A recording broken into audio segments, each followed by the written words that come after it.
Hello friends, मैं पूजा स्वागत करती हूं आपका आपके अपने YouTube channel the exam tutor में। दोस्तों, एसएससी सीजीएल की प्रीवियस ईयर क्वेश्चन की इस सीरीज़ में ये हमारी 12th वीडियो है। इससे पहले 11 क्वेश्चन पेपर्स की वीडियोस मैं अपलोड कर चुकी हूं, उनका लिंक आपको डिस्क्रिप्शन में मिल जाएगा। अगर आपने वो वीडियोज़ नहीं देखी हैं तो प्लेलिस्ट में जाकर देख सकते हैं। 75 हार्ड चैलेंज की इस सीरीज़ के इसी सीक्वेंस को आगे बढ़ाते हुए आज की इस वीडियो में हम करने वाले हैं 2023 का 18 जुलाई का शिफ्ट 4 का पेपर। तो चलिए बिना देरी करते हुए बढ़ते हैं अपने क्वेश्चन पेपर की ओर, जिसमें हमारा फर्स्ट क्वेश्चन है, in which state is the Chithirai festival celebrated. Chithirai त्यौहार किस राज्य में मनाया जाता है। चिथिराई फेस्टिवल जो है ये तमिलनाडु में मनाया जाता है। तमिलनाडु के मदुरई में ये मनाया जाता है। मदुरई में मीनाक्षी टेम्पल में ये हर साल चिथिराई त्यौहार मनाया जाता है और ये फेस्टिवल जो है ये भगवान विष्णु को समर्पित है। तो इसका आंसर हो जाएगा हमारा option B, Tamil Nadu. Next question देख लेते हैं। नेक्स्ट क्वेश्चन है हमारा, Kalbelia dance is generally performed in which of the following states of India. Kalbelia नृत्य आमतौर पर भारत के निम्नलिखित में से किस राज्य में किया जाता है। तो कालबेलिया नृत्य जो है ये आमतौर पर राजस्थान में किया जाता है। राजस्थान में जो कालबेलिया समुदाय है उसके द्वारा ये नृत्य किया जाता है और कालबेलिया नृत्य को सपेरा नृत्य के नाम से भी जाना जाता है। किस नृत्य के नाम से? सपेरा नृत्य के नाम से जाना जाता है। तो इसका आंसर हो जाएगा option C, Rajasthan. Next question देख लेते हैं। नेक्स्ट क्वेश्चन है हमारा, the rule of the English East India Company was ended in British India under the Government of India Act dash. British Bharat में ब्रिटिश ईस्ट इंडिया कंपनी का शासन भारत सरकार अधिनियम के तहत समाप्त कर दिया गया था। तो किस अधिनियम के तहत भारत में ब्रिटिश ईस्ट इंडिया कंपनी का शासन समाप्त कर दिया गया था? तो ब्रिटिश भारत में जो है 1858 के अधिनियम के तहत ब्रिटिश ईस्ट इंडिया कंपनी का शासन समाप्त करके ब्रिटिश क्राउन के हाथों में दे दिया गया था। तो इसका आंसर हो जाएगा ऑप्शन ए। नेक्स्ट क्वेश्चन की तरफ बढ़ते हैं। नेक्स्ट क्वेश्चन है हमारा, which of the following is a highly electropositive element that readily gives up an electron in order to obtain a stable electronic configuration। निम्नलिखित में से कौन सा एक अत्यधिक विद्युत धनात्मक तत्व है जो स्थिर इलेक्ट्रॉनिक विन्यास प्राप्त करने के लिए आसानी से एक इलेक्ट्रॉन छोड़ देता है। तो इसका आंसर हो जाएगा ऑप्शन सी, सोडियम। सोडियम जो है ये हाईली इलेक्ट्रोपॉजिटिव एलिमेंट है। इसका जो एटमिक नंबर होता है वो होता है 11। कन्फिग्रेशन देखें तो आएगी 281। जो एलिमेंट्स होते हैं वो क्या करते हैं, स्टेबल इलेक्ट्रॉनिक कॉन्फ़िगरेशन चाहते हैं, अपना ऑक्टेट कंप्लीट करना चाहते हैं। तो सोडियम को अपना ऑक्टेट कंप्लीट करने के लिए आउटर सेल में 7 इलेक्ट्रॉन की और ज़रूरत है, और अगर ये एक इलेक्ट्रॉन डोनेट कर देता है तो इसका ये जो सेकंड वाला है इसका ऑक्टेट कंप्लीट हो जाएगा, 28 हो जाएगा। तो इसलिए क्या करता है कि ये एक इलेक्ट्रॉन डोनेट कर देता है, ना कि 7 इलेक्ट्रॉन गेन करेगा। राइट, तो इसका आंसर हो जाएगा हमारा option C.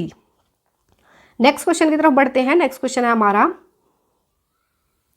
The famous scientist Albert Einstein was inspired by whose ideas of non violence. प्रसिद्ध वैज्ञानिक अल्बर्ट आइंस्टीन किसके अहिंसा के विचार से प्रेरित थे।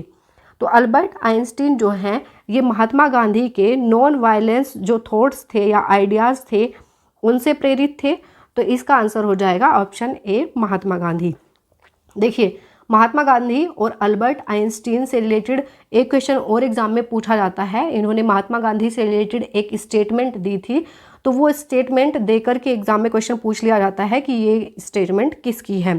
तो इन्होंने महात्मा गांधी के बारे में कहा था कि आने वाली पीढ़ियाँ शायद इस बात पर विश्वास नहीं करेंगी कि हार्ड मास से बना हुआ ऐसा कोई व्यक्ति कभी इस धरती पर आया है। तो इसका आंसर क्या हो जाता है, ये स्टेटमेंट किसने दी है? तो ये दी है अल्बर्ट आइंस्टीन ने। तो याद रखिएगा ये क्वेश्चन भी। तो इसका आंसर हो जाएगा हमारा ऑप्शन ए। नेक्स्ट क्वेश्चन की तरफ बढ़ते हैं। नेक्स्ट क्वेश्चन है हमारा, which of the following is incorrectly matched. निम्नलिखित में से कौन सा गलत सुमेलित है। इसमें से गलत पूछा है तो इसका आंसर हो जाएगा हमारा ऑप्शन ए।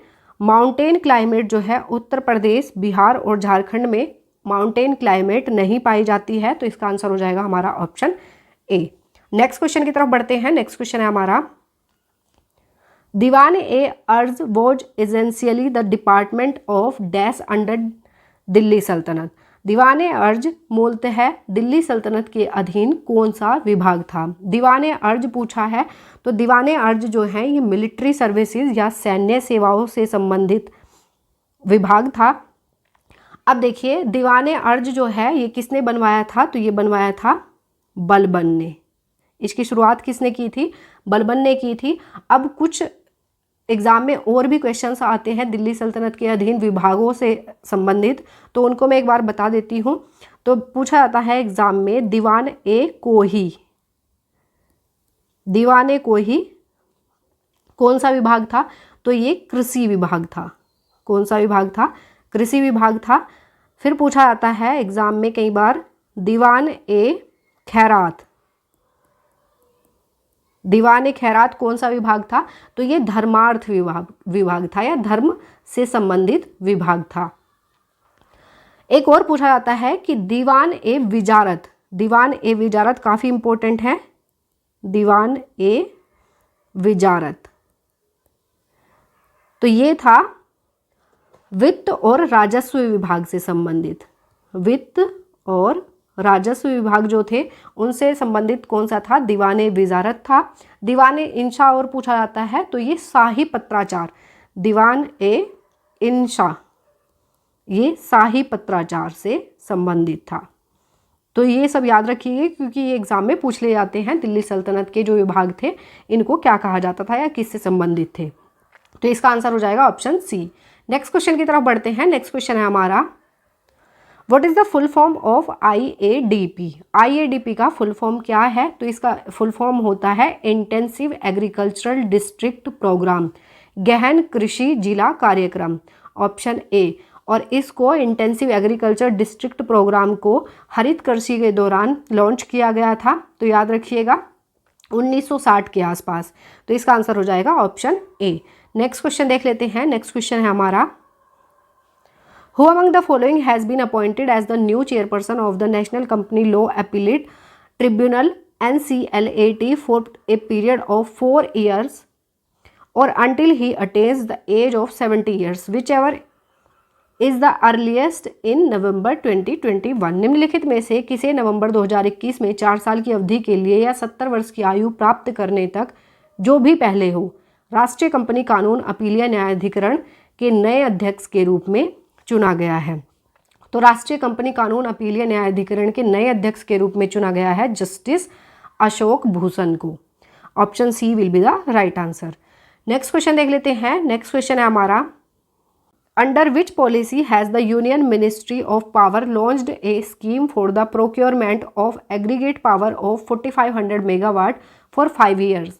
केंद्रीय ऊर्जा मंत्रालय ने किस नीति के तहत 5 वर्षों के लिए 4500 मेगावाट की कुल बिजली की खरीद के लिए एक योजना शुरू की है? तो केंद्रीय ऊर्जा मंत्रालय ने 5 वर्षों के लिए 4500 मेगावाट की कुल बिजली की खरीद के लिए कौन सी योजना शुरू की है? तो ये की है शक्ति नीति या शक्ति पॉलिसी। तो इसका आंसर हो जाएगा ऑप्शन बी। नेक्स्ट क्वेश्चन देख लेते हैं। नेक्स्ट क्वेश्चन है हमारा which element was arbitrarily assigned a value of 4.0 in the halogen section in 1922 by Linus Pauling, an American scientist? 1922 में एक अमेरिकी वैज्ञानिक लिनस पॉलिंग द्वारा हैलोजन अनुभाग में किस तत्व को मनमाने ढंग से 4.0 का मान दिया गया था?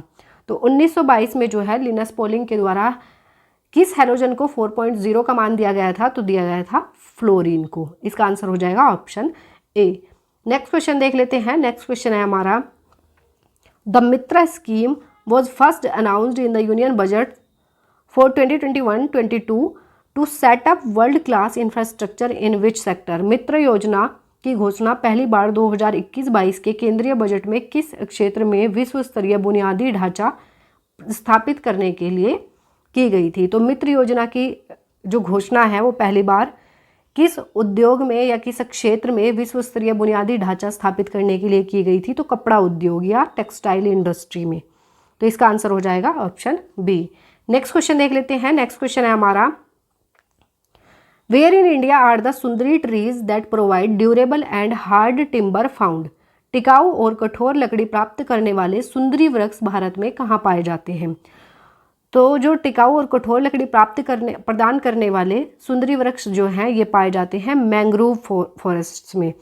जो गंगा ब्रह्मपुत्र डेल्टा वाला क्षेत्र है वहाँ पर क्या पाए जाते हैं, सुंदरी वृक्ष पाए जाते हैं। और सुंदरी वृक्ष के नाम पर ही सुंदरवन डेल्टा का नाम पड़ा हुआ है, जो कि यूनेस्को की वर्ल्ड हेरिटेज साइट में इंक्लूडेड है। तो याद रखिएगा, इसका ऑप्शन हो जाएगा बी। नेक्स्ट क्वेश्चन देख लेते हैं। नेक्स्ट क्वेश्चन है हमारा, which of the following is not included in domestic income. निम्नलिखित में से क्या घरेलू आय में शामिल नहीं है। तो घरेलू आय में क्या शामिल नहीं किया जाता है, तो income earned by the non residents outside the country, देश के बाहर अनिवासियों द्वारा अर्जित आय जो है घरेलू आय में शामिल नहीं की जाती है। तो इसका आंसर हो जाएगा ऑप्शन बी। नेक्स्ट क्वेश्चन की तरफ बढ़ते हैं। नेक्स्ट क्वेश्चन है हमारा, as per National Family Health Survey NFHS 2019-21 what percentage of women have a bank or savings account that they themselves use। राष्ट्रीय परिवार स्वास्थ्य सर्वेक्षण 2019-21 के अनुसार कितने प्रतिशत महिलाओं के पास बचत बैंक खाता है जिसका उपयोग वे स्वयं करती हैं। तो देखिए कितने प्रतिशत महिलाओं के पास जो है अपना बचत खाता है, तो 78.6% महिलाओं के पास जो है अपना बचत खाता है जिसका उपयोग में स्वयं करती हैं। तो इसका आंसर हो जाएगा ऑप्शन बी। नेक्स्ट क्वेश्चन की तरफ बढ़ते हैं। नेक्स्ट क्वेश्चन है हमारा, Tansen who was included in the Navratnas of Akbar was an expert in playing which of the following musical instrument. Akbar के नवरत्नों में शामिल तानसेन निम्नलिखित में से किस वाद्य यंत्र को बजाने में माहिर थे। तो जो तानसेन थे वो किससे संबंधित थे, रबाब।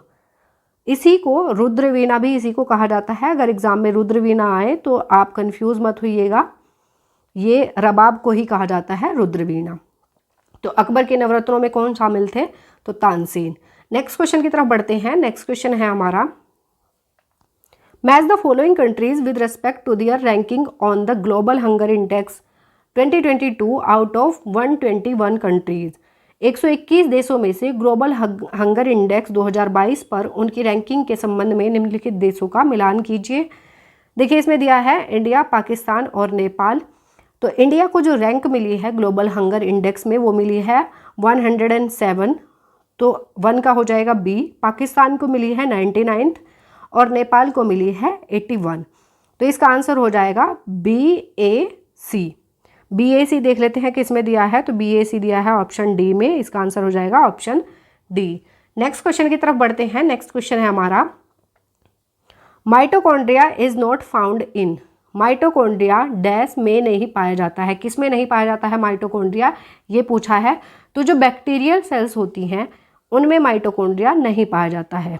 जितने भी वेल डेवलप्ड सेल ऑर्गेनेल्स होते हैं वो जो बैक्टीरियल सेल्स होती हैं उनमें नहीं पाया जाता है, क्योंकि जो बैक्टीरियल सेल्स होती हैं वो प्रोकैरियोटिक सेल्स होती हैं और प्रोकैरियोटिक सेल्स में सेल ऑर्गेनेल्स नहीं पाए जाते हैं। मैक्सिमम सेल ऑर्गेनेल्स नहीं पाए जाते हैं। राइबोसोम पाया जाता है और जेनेटिक मटेरियल पाया जाता है, वो भी साइटोप्लाज्म में बिखरा होता है। तो इसका आंसर हो जाएगा हमारा ऑप्शन बी। नेक्स्ट क्वेश्चन देख लेते हैं। नेक्स्ट क्वेश्चन है हमारा, संसद में प्रयुक्त शब्दावली के संबंध में निम्नलिखित में से कौन सा युग्म सही सुमेलित है। तो देखिए ये बड़ा क्वेश्चन है, इसका इंग्लिश वर्जन जो है नेक्स्ट स्लाइड पर है, वो मैंने नेक्स्ट स्लाइड पर लगाया है, आप चाहे तो उसको देख सकते हैं। मैं इसका आंसर बता देती हूँ आपको। इसका आंसर हो जाएगा केवल ए, ऑप्शन सी। इसको देख लेते हैं। विनियोग विधेयक भारत की संचित निधि से निकासी या विनियोग का प्रावधान करने के लिए पारित धन विधेयक। तो जो विनियोग विधेयक है ये क्या होता है कि ये सरकार को भारत की संचित निधि से जो भारत देश है उसके जो खर्चे हैं उनको कंप्लीट करने के लिए या पूरा करने के लिए जो व्यय होता है सरकार का, उसको पूरा करने के लिए भारत की संचित निधि से धन निकालने की शक्ति प्रदान करता है। तो ये होता है विनियोग विधेयक। तो इसका आंसर हो जाएगा ऑप्शन सी। नेक्स्ट क्वेश्चन देख लेते हैं। नेक्स्ट क्वेश्चन है हमारा, ये इसी का इंग्लिश वर्जन है 19th का। नेक्स्ट क्वेश्चन है हमारा, Sangeet Natak Academy Award for the year 2020 was awarded to Meenakshi Chittaranjan for her contribution to which of the following. वर्ष 2020 के लिए संगीत नाटक अकादमी पुरस्कार मीनाक्षी चित्तरंजन को निम्नलिखित में से किस में योगदान के लिए प्रदान किया गया है। तो मीनाक्षी चितरंजन जो हैं ये किससे संबंधित हैं, तो ये है भरतनाट्यम से संबंधित। इसका आंसर हो जाएगा ऑप्शन ए। नेक्स्ट क्वेश्चन की तरफ बढ़ते हैं। नेक्स्ट क्वेश्चन है हमारा, select the incorrect statement about phylum arthropoda. Phylum arthropoda के बारे में गलत कथन का चयन करना है। तो देखिए जो फाइलम आर्थ्रोपोडा है ये काफ़ी बड़ा फाइलम माना जाता है एनिमल किंगडम का। इसमें जो आंसर हो जाएगा, इसका आंसर हो जाएगा लिग्निन आर्थ्रोपोड्स के बाह्य कंकालों का मुख्य घटक है। Lignin is the main component of the exoskeletons of arthropods. जो इनका एक्सोस्केलेटन होता है आर्थ्रोपोड्स का, ये लिग्निन का नहीं बना होता है, ये काइटिन का बना होता है।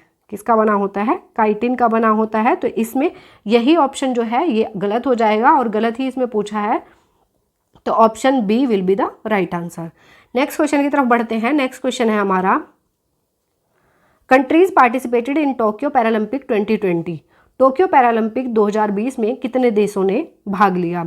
तो टोक्यो पैरालंपिक 2020 में भाग लिया था 162 देशों ने। इसका आंसर हो जाएगा ऑप्शन डी।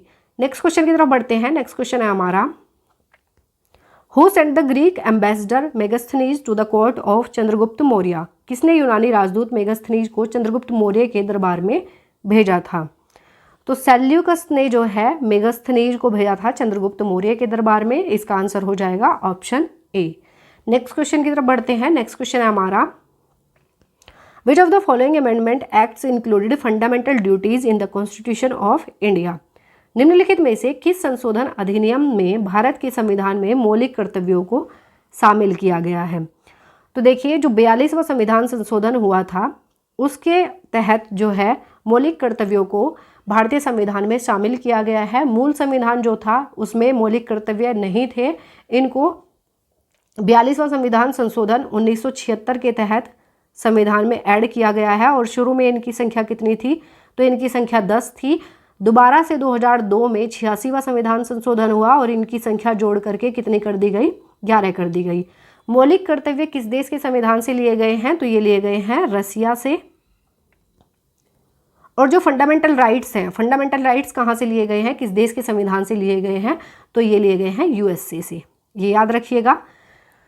तो इसका आंसर हो जाएगा ऑप्शन बी। नेक्स्ट क्वेश्चन की तरफ बढ़ते हैं। नेक्स्ट क्वेश्चन है हमारा, which of the following states recognise the Dahi Handi as a sports events. निम्नलिखित में से कौन सा राज्य दही हांडी को एक खेल आयोजन के रूप में मान्यता देता है।